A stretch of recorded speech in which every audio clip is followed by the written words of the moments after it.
폴란드의 46대 K2 전차는 납품 이후 고장이 전혀 없이 놀라운 100% 가동률을 유지했다.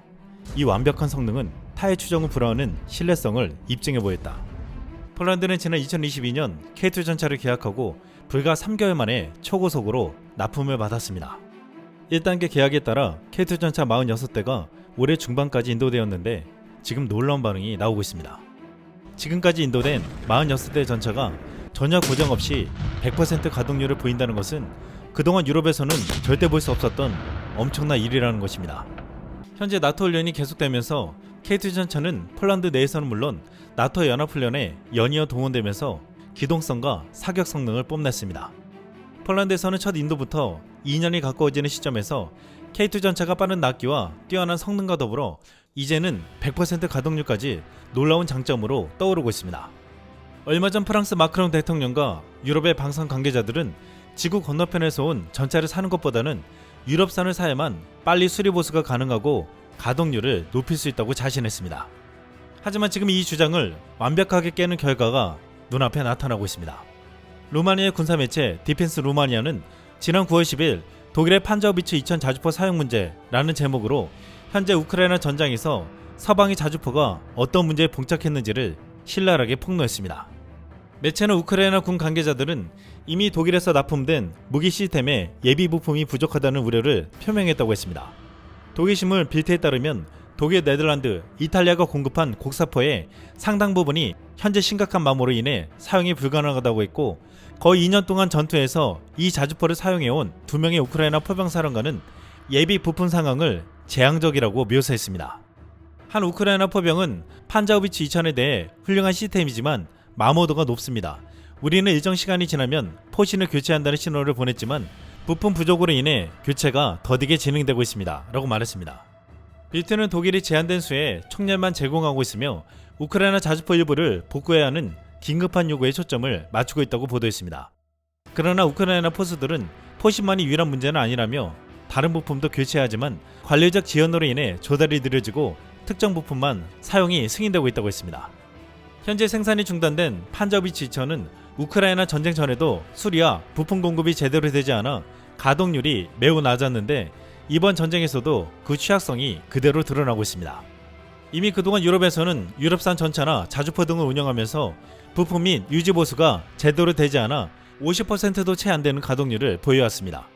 부품 수급이나 수리가 제때 되지 않는 것도 있지만 비용도 상당했습니다. 그러기에 이번에 한국의 현대로템이 폴란드 K2 GF 전차에 대한 후속 지원은 굉장히 보이고 있습니다. 현대로템은 계약에는 없었지만 폴란드가 K2 전차를 처음 운영할 때 예비 부품과 최고 수준의 고객 서비스를 적극적으로 제공했다고 했습니다.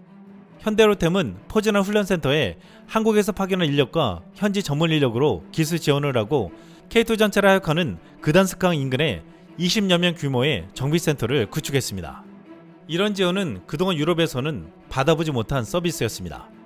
이번 우크라이나 전쟁에서 판저비츠 2000을 비롯해 서방의 전차들은 포신을 많이 쓰면서 마모되거나 고장이 나는 경우가 빈번하다고 보고되고 있습니다. 그러나 이들과 달리 K2 GF 전차에서는 놀라운 총신 세척 시스템을 가지고 있다면서 이렇기 때문에 K2 전차가 100% 가동률을 보이는 것이라고 감탄을 자아내게 했습니다. 한국은 전차를 인도하는 것도 빠르지만 현지 AS도 엄청 빨랐습니다.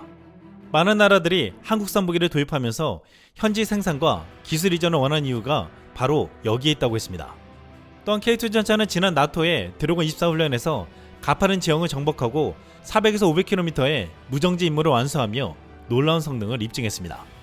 그 어떤 서방의 전차도 올라오지 못하는 경사로를 홀로 주파하며 K2 전차의 기동성은 세계 최고임을 입증했습니다. 또한 K2 전차는 놀라운 기동성뿐만 아니라 주야간 유지관리 및 발사 정밀도에서도 높은 평가를 받았습니다. 그런데 최근 우크라이나 전쟁에서 사용된 서방 전차들의 실태가 전해지면서 K2 전차의 위상이 더욱 올라가고 있습니다. 디펜스 루마니아는 9월 10일 에이브람스, 레오파드2, 챌린저, 우크라이나에서 기록된 손실이 가장 많은 전차와 가장 잘 구동하는 전차는 무엇입니까? 라는 제목으로 보도했습니다. 매체는 레오파드 2A6 21대 중 12대가 파괴되거나 손상되거나 버려졌고 지금까지 인도된 레오파드 2A4 40대 중 21대도 같은 운명을 맞았다고 했습니다. 레오파드 2의 스웨덴 변형인 스트리방 122는 가장 큰 손실을 입었는데 인도된 10대 중 7대가 파괴되거나 손상되거나 버려졌다고 했습니다. 2023년 9월 뒤늦게 우크라이나에 인도된 31대의 M1A1 에이브람스 전차는 현재 14대 전차가 파괴되거나 손실되었다고 했습니다. 영국산 챌린저2는 납품된 14대 전차 중 2대의 전차만이 손실되는 등 최선을 다한 것으로 보였다고 했는데, 챌린저2는 1200마력 엔진이 어려운 지형에서 탁월한 기동성을 보장한 만큼 강력하지 않기 때문에 많이 가동되지 못했다고 했습니다. 지난 3월 한 우크라이나 장교는 챌린저2를 모이다가 너무 무거워서 진흙 속에 갇히게 됐다고 증언하며 당시에 50%만 운영되고 있다고 했습니다. 영국 언론 더선은 현지 취재를 통해서 그나마 가동률이 가장 높다는 챌린저2의 실태에 대해서 여실히 보여주었습니다.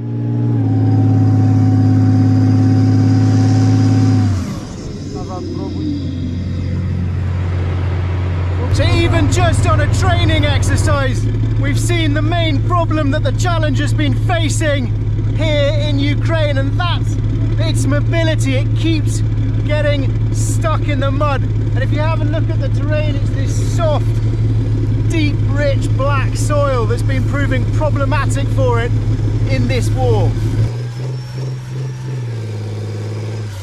It's been one of the messages that the Ukrainian tank crews have given us since we got here, is that whilst this Challenger is formidably precise, actually they've had real problems with it here in Ukraine because of its mobility, and they just said it's too heavy, it's underpowered, and it keeps getting stuck. And you can see that's exactly what has happened here. The belly of the tank is on the mud. We're trying to cross a small ditch, really, you know, a few meters wide, but it's clearly very wet, very soggy, and the tank has just sunk in, slid in, and now they're waiting for a recovery vehicle.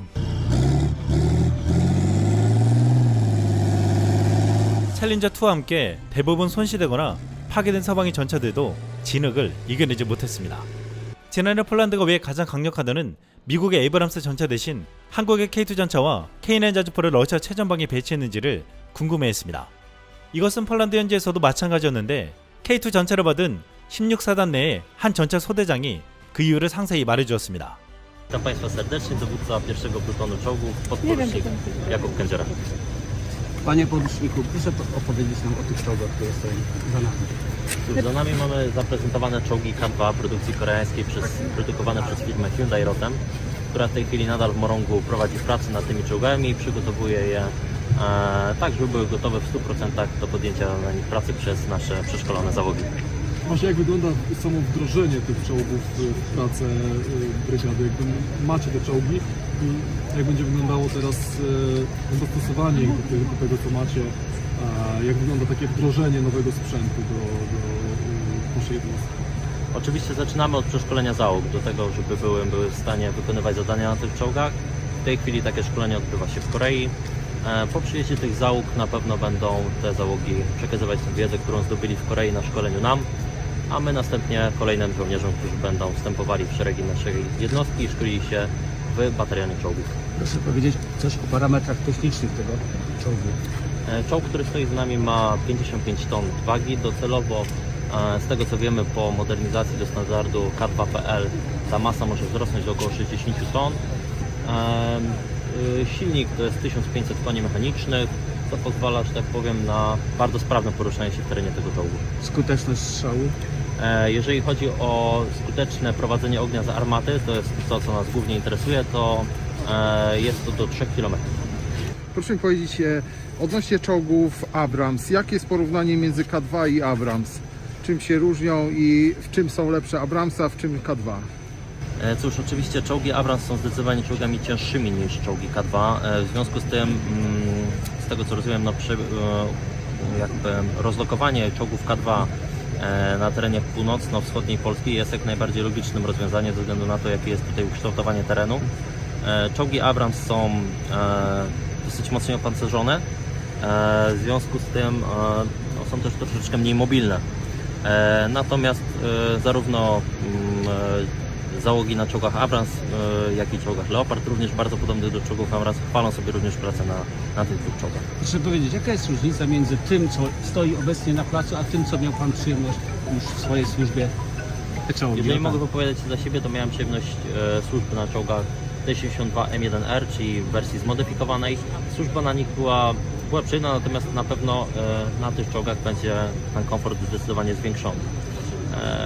No i na razie to chyba tyle, co mogę powiedzieć. 지금 러시아 우크라이나 전쟁에서 우크라이나가 가동하는 서방의 전차들이나 러시아의 전차들이 움직일 때 가장 문제가 되는 것은 진흙이라고 했습니다.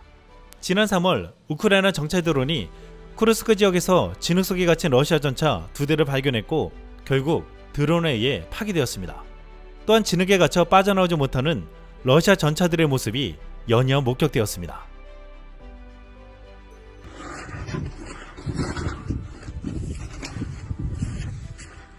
Доблестная российская армия, ёб твою мать, застряла в болоте.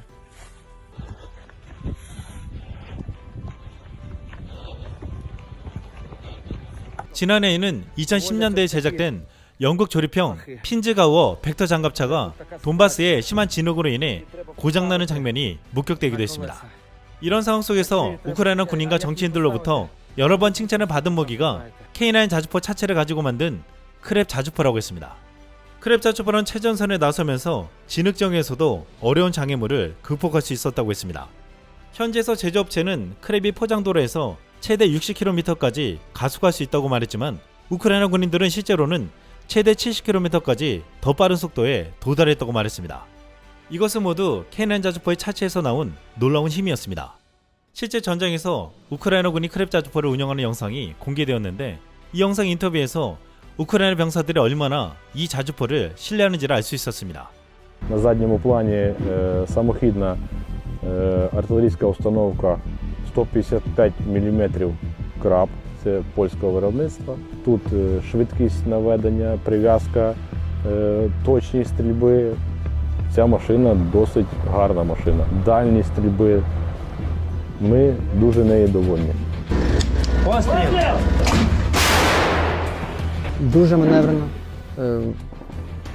дуже швидко в роботі, бо скорость для нас саме найголовніше. Ми любимо свою піхоту і завжди хочемо, щоб мінімально вони несли втрати. Під артилериста береже кров піхоти. Тому, коли особливо наші хлопці дають там цілі, ми працюємо, а це найголовніше – збереження життя наших людей. Ну що, з Богом? Хлопці наші працюють і вдень, і ніч. В будь-яку погоду, в дощ, в сніг, в слякоть, болото, мороз. Неважливо, завжди. Вони завжди виконують завдання. Наші воїни, всі Збройні Сили України – це дуже потужні люди. Вони віддають все, що тільки можна, всі свої сили, які в них є. Поїв він, не поїв, але він знає, що він повинен виконати завдання, він повинен знищити, він повинен підтримати, триматись, повинні стояти за кожен клаптик нашої землі, для того, щоб ворог знав, що давати йому по зубам, знищувати його максимально більше, для того, щоб не ліз в подальшому. K2 전차, K9 자주포 등 진흙 지형을 뚫고 험한 경사로까지 올라가는 놀라운 기동력은 지금 우크라이나는 물론 유럽 국가들에게 큰 관심을 받고 있습니다.